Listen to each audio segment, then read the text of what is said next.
नमस्कार, स्वागत है आपका। बात करने जा रहे हैं चीन को मिलने वाले सबसे बड़े झटके की, क्योंकि अमेरिका ने चीन को बड़ा झटका देते हुए ताइवान को हार्पून मिसाइल देने का फैसला कर लिया है। संसद में बाकायदा ये जानकारी दी गई कि चीन के खिलाफ ताइवान की तैयारी को और बेहतर करने के लिए अमेरिका जो है ताइवान को हार्पून मिसाइल देगा। और लगातार अमेरिका ये बात कह रहा था कि चीज़ें जो हैं वो बेहतर करने के लिए, ताइवान के पक्ष में करने के लिए उसे अमेरिका की मदद तो लगेगी।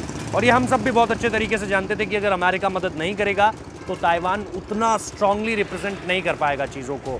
और इसीलिए अब हार्पून मिसाइलों का जिक्र सामने निकल कर आया है।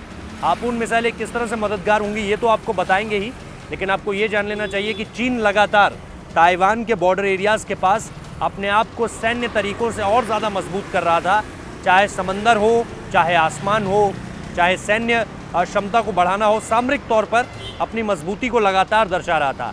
लेकिन अब अमेरिका ने जिस तरह की पहल शुरू कर दी है वो अब बताता है कि चीन के खिलाफ अमेरिका किसी भी देश से टकराने के लिए तैयार है। मतलब ताइवान प्रो ताइवान अगर वो हो रहा है तो इन सारी चीज़ों के बीच एक बात जो निकल कर सामने आती है वो ये कि ताइवान को अगर अमेरिका मदद पहुंचा रहा है तो चीन निश्चित तौर पर अमेरिका की और ज़्यादा कड़ी आलोचना करेगा और उससे खफा होगा।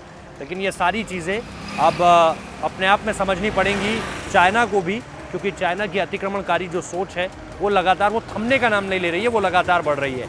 ऐसे में ये चीज़ें जो हैं वो बहुत ज़्यादा इम्पैक्टफुल होने वाली हैं।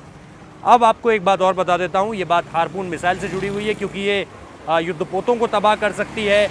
इसको आप ज़मीन से ज़मीन में सतही तौर पर आप इसका इस्तेमाल कर सकते हैं। तो इसका जो इस्तेमाल है उसके बारे में मैं आपको जानकारी दे देता हूँ। ये मिसाइल बेहद घातक मानी जाती है। हार्पून मिसाइल ज़मीनी लक्ष्यों के साथ युद्धपोतों को तबाह करने में भी सक्षम है।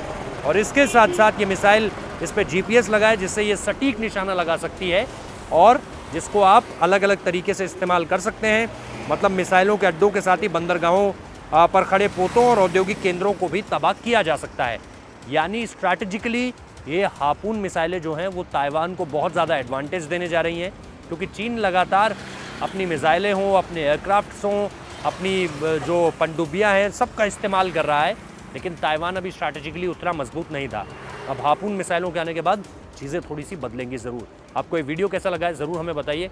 कमेंट कीजिए, लाइक कीजिए, शेयर कीजिए, हमारे चैनल को सब्सक्राइब करना मत भूलिए। और इसके साथ साथ अमेरिका, ताइवान, चीन, ये जो पेनिसुला है इसमें किस तरह से चीज़ें आगे बढ़ेंगी, इसको लेकर के चीज़ें किस तरह से बदलेंगी, इसके बारे में भी आपको जानकारी देंगे। तो यहाँ पर जुड़े रहिए। बहुत बहुत शुक्रिया।